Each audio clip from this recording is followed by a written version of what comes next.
Ligand भी अलग अलग तरह के होते हैं, कई स्ट्रॉन्ग होते हैं, कई वीक होते हैं। स्ट्रॉन्ग का मतलब बेसिकली वो इतने स्ट्रॉन्ग होते हैं कि उनका जब वो आते हैं अटैक करने के लिए तो रिपल्शन मैक्सिमम होता है, और वीक का मतलब रिपल्शन मिनिमम होता है, उनका मैग्नेटिक स्ट्रेंथ ज्यादा नहीं होता। तो in that case you have to learn a series, ये एक सीरीज है जो आपको ध्यान रखनी है। इनमें आप लोगों को क्या दे रखा है, यहां पर स्ट्रॉन्ग फील्ड से वीक फील्ड की तरफ आपको एक ऑर्डर दे रखा है। इस ऑर्डर को आपको याद रखना है। मैं कहूंगा पूरा मत याद करो, सिर्फ इतना याद कर लो कि टॉप पे कौन आ रहा है। कार्बन मोनोऑक्साइड ये राजा है, स्ट्रॉन्ग। उसके बाद कौन आना है, Cn माइनस। तो पता होना चाहिए CO, Cn minus, NO2 minus. समझ में आता है? ये तीन तो एटलीस्ट आप याद कर लो, ये स्ट्रॉन्ग फील्ड लिगेंड है। फिर इंटरमीडिएट आता है, मतलब इंटरमीडिएट EDTA, इंटरमीडिएट मतलब ना स्ट्रॉन्ग है ना वीक है। अमोनिया ना स्ट्रॉन्ग है ना वीक है।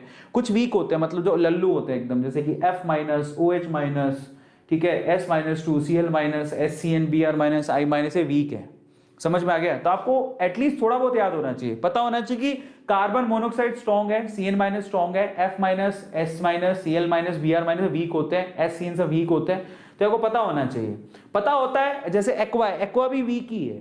समझ में आ गया? अमोनिया डिपेंड करता है कि सामने कौन है, अमोनिया स्ट्रॉन्ग और वीक दोनों की तरह काम करता है। तो बेसिकली ये आपको सीरीज याद करनी है।